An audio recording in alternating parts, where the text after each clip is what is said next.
परम प्रेममय जुगपुरुषोत्तम श्री श्री ठाकुर अनुकूल चंद्रेर आतुल चरण जानाई आमार शतकोटी प्रणाम।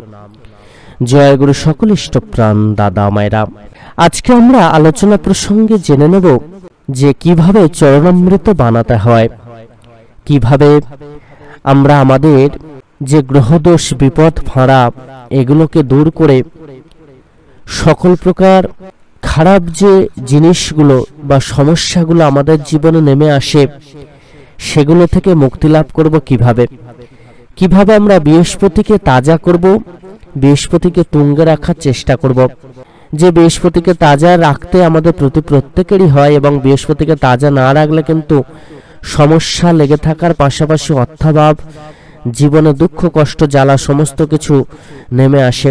তাই বৃহস্পতিকে তাজা রাখবো কিভাবে, কিভাবে বৃহস্পতি আমাদের জীবনকে ক্যাপচার করে বা আঁকড়ে ধরে, এগুলো কিন্তু আমাদেরকে জানতে হবে। বিষয়ে পরম দয়াল যুগপুরুষোত্তম শ্রী শ্রী ঠাকুর স্পষ্ট করে কিছু বিধিবিধান দিয়েছেন। আমরা যদি নিত্যই বিশেষ কর্মগুলোকে পালন করতে পারি তাহলে আমরা বৃহস্পতিকে তাজা রাখতে পারবো। বৃহস্পতিকে তাজা রাখা মানেই হচ্ছে আমাদের অর্থাভাব দূর হওয়া, গৃহে সচ্ছলতা ফিরে আসা, সমস্ত প্রকার সমস্যা থেকে মুক্তি লাভ করা, বিপদ আপদ গ্রহদোষ থেকে মুক্তি লাভ করা, ফাঁড়া থেকে মুক্তি লাভ করা। তাই বৃহস্পতিকে কিন্তু অতি অবশ্যই আমাদের প্রত্যেককে তাজা করতেই হবে। যারা পরম দয়ালের পাদপদ্মে আশ্রয় গ্রহণ করে নিত্য পরম দয়ালের বলা প্রত্যেকটা বিধিবিধানকে মেনে চলেন, যারা পরম দয়ালের আশীর্বাদ গ্রহণ করে পরম দয়ালকে ডাকতে থাকেন, তার বলা প্রত্যেকটা বিধিবিধানকে মেনে চলতে থাকেন, তিনি কিন্তু সহজেই পরম দয়ালের এই বিশেষ কর্ম অতি অবশ্যই পালন করবেন এবং পরম দয়ালের আশীর্বাদে তার জীবন কিন্তু ধন্য করে তুলতে পারবেন। আমরা অনেক সময় ভাবি যে পরম দয়ালের সদ্দীক্ষা গ্রহণ তো করেছি, পরম দয়ালের বলা কর্মগুলো মোটামুটি পালন করি, তাহলে আবার বৃহস্পতি দুর্বল হবে কেন বা আমাদের এই সমস্যাগুলো লেগে থাকবে কেন? যদি আমরা আমাদের যে কর্ম করছি সেই কর্ম এত পরিমাণে খারাপ হয়, অর্থাৎ যতটা সুকর্ম করছি তার থেকে বেশি যদি অপকর্ম হয়, আমরা পরম দয়ালকে ডাকছি, যে পরিমাণ পুণ্য লাভ করছি তার থেকে বেশি যদি অপকর্ম করে থাকি, সেই কর্মের ফল তো আমাদের প্রত্যেকেরই গ্রহণ করতে হয়। আর তার মধ্য দিয়ে কিন্তু আমাদের জীবনে গ্রহদোষ ফাঁড়া, বিপদ আপদ সমস্ত কিছু নেমে আসে, অর্থাভাব বা সমস্যা বা আরও বিভিন্ন যে অকল্যাণগুলো সেগুলো আমাদের জীবনে নেমে আসে। তো এর থেকে মুক্তির উপায় কিন্তু আমাদেরকে খুঁজতে বা সেই বিধানই পরম দয়াল আমাদেরকে দিয়েছেন। তিনি বলেছেন সব সময় আমাদেরকে আগে তাঁর বলা প্রত্যেকটা বিধিবিধানকে যথাযথভাবে মেনে চলতে হবে, না হলে কিন্তু সমস্যা কখনো আমাদের ছেড়ে যাবে না। তাই সবার প্রথম চলুন কিভাবে আমরা চরণামৃত বানাবো। এই চরণামৃত রোজ খাওয়ার বিধান কিন্তু পরম দয়াল যুগপুরুষোত্তম শ্রী শ্রী ঠাকুর অনুকূল চন্দ্র আমাদেরকে দিয়েছেন। এই চরণামৃত যদি আমরা রোজ খাই তাহলে বিপদ আপদ ফাঁড়া আমাদেরকে স্পর্শ করতে পারে না। যে কোনো শুভ কাজে বার হওয়ার আগে চরণামৃত খাবেন, বাড়ির প্রত্যেককে খাওয়াবেন। এছাড়া প্রত্যেক দিন এই চরণামৃত কিন্তু আপনারা খাবেন।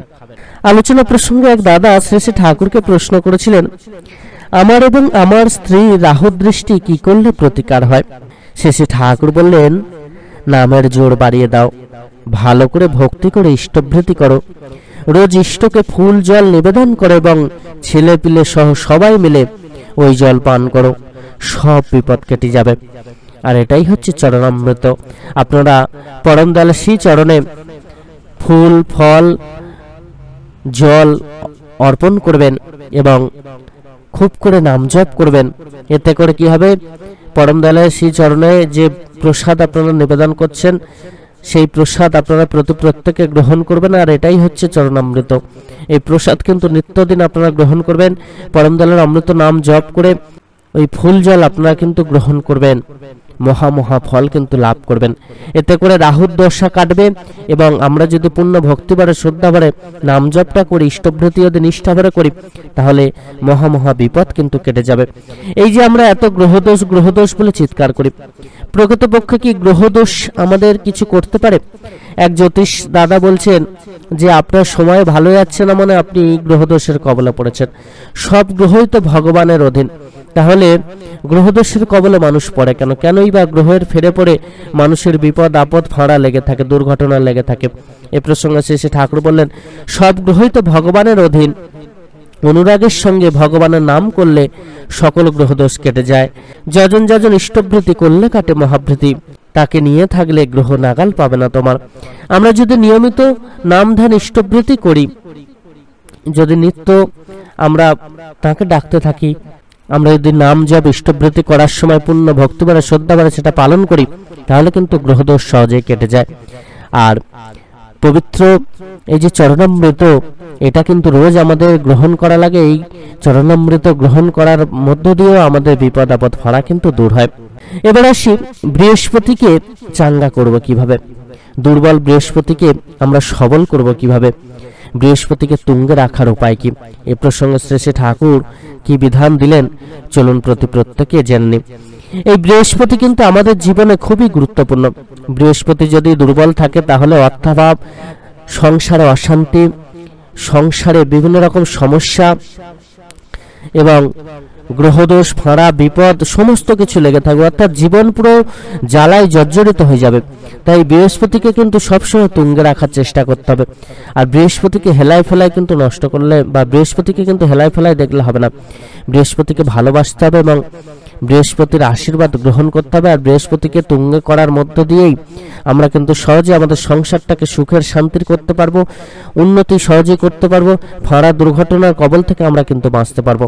তাই চলুন প্রত্যেকে কিন্তু এই আলোচনাটা অতি অবশ্যই শেষ পর্যন্ত শুনবেন এবং এই বৃহস্পতিকে চাঙ্গা রাখার কিন্তু চেষ্টা করবেন। নিখুঁতভাবে এটাকে পালন করা লাগে, তাই আলোচনাটাকেও কিন্তু স্কিপ করবেন না। আলোচনা প্রসঙ্গে যতীন দাস শ্রী ঠাকুরকে প্রশ্ন করলেন, হে দয়াল, বৃহস্পতি কি করে? শ্রী ঠাকুর বললেন, বৃহস্পতি মানে বৃহৎপতি, সমস্ত বিধানের পরম নিয়ন্তাই বৃহস্পতি। বৃহস্পতির মানুষ মানে গুরুর মানুষ, সে গুরুর প্রভাবে চলে। এই বৃহস্পতি হচ্ছে সমস্ত বিধানের পরম নিয়ন্তা, অর্থাৎ আমাদের এই যে বিধির বিধান, আমরা বলি কপালের লিখন, যা লেখা আছে তাই হবে। কিন্তু বৃহস্পতি যদি ঠিক থাকে তাহলে লিখন কিন্তু বদলে যায়। বৃহস্পতি হচ্ছে বিধানের পরম নিয়ন্তাই। বৃহস্পতিকে সন্তুষ্ট করতে পারলে কপালের লিখন বদলাবে, বিপদ ফাঁড়া গ্রহদোষ সমস্ত কিছু দূর হয়ে যাবে। এই বৃহস্পতি মানুষ হলেন গুরুর মানুষ, অর্থাৎ যিনি গুরু ধরে চলেন, যিনি গুরুর মানুষ, তাকে কিন্তু বৃহস্পতি কখনো দুঃখ দিতে পারে না। গুরুচরণ তাই আশ্রয় আমাদের প্রত্যেকেরই কিন্তু করতে হবে। যিনি গুরুর মানুষ হন তিনি কিন্তু গুরুর প্রভাবে চলেন, বৃহস্পতির প্রভাব তার উপর স্পর্শ করতে পারে না।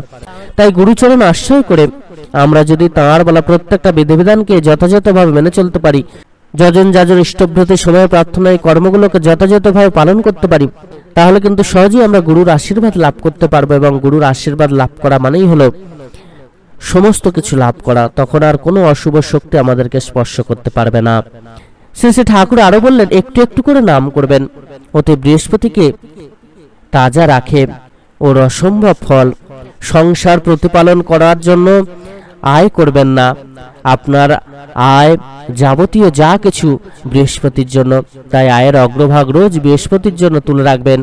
যারা এটা ঠিকভাবে করেন তারা যে বিপদে আপদে কেমন ভাবে রক্ষা পায় তার অবধি নেই। আমাদেরকে সব সময় চেষ্টা করতে হবে পরম দয়ালের বলা প্রত্যেকটা বিধিবিধানকে মেনে চলা, যথাসময়ে নাম জপ ইষ্টভৃতির সময় প্রার্থনা, এই কর্মগুলো তো আমরা করবই। এছাড়া আমাদেরকে বৃহস্পতিকে তাজা রাখতে গেলে আরো একটি বিশেষ কর্মের কথা পরম দয়াল বললেন।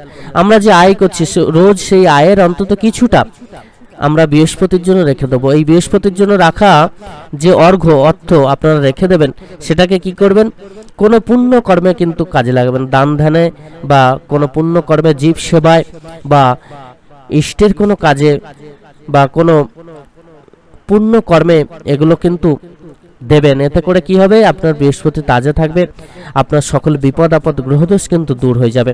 আর এইভাবে যদি আমরা চলতে পারি, বিপদে আপদে কিন্তু আমরা রক্ষা পাবো, সহজেই পরম দয়াল আমাদেরকে রক্ষা করবেন। তো সকল ইষ্টপ্রাণ দাদা মায়েরা সবাই মিলে এই কর্মটা কিন্তু করুন। এতে করে আপনার জীবন ধন্য হয়ে যাবে, বৃহস্পতি চাঙ্গা হবে এবং অতি অবশ্যই পরম দয়ালের আশীর্বাদ লাভ করে আপনারা কিন্তু আপনাদের জীবনকে ধন্য করে তুলতে পারবেন।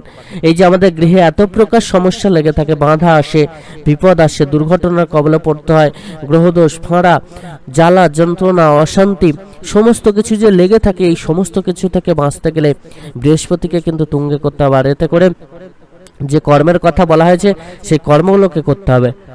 এই কর্মগুলোর মধ্য দিয়েই যে আমরা তাকে লাভ করতে পারবো, এই করার মধ্য দিয়েই যে আমরা তার আশীর্বাদ পেয়ে জীবনকে ধন্য করতে পারবো, এটাই হচ্ছে সব থেকে আগে কিন্তু আমাদেরকে জানতে হবে। এবং তাই তাঁর চরণ আশ্রয় নিয়ে তাঁর বলা প্রত্যেকটা বিধিবিধান মেনে এই বিশেষ কর্মগুলো পালন করে আমরা প্রত্যেকে আমরা আমাদের ভাগ্যকে কিন্তু বদলে ফেলতে পারবো। সকলে ভালো থাকবেন, পরম দয়াল আপনাদের প্রত্যেকের মঙ্গল করুন। জয় গুরু বন্দে পুরুষোত্তমম।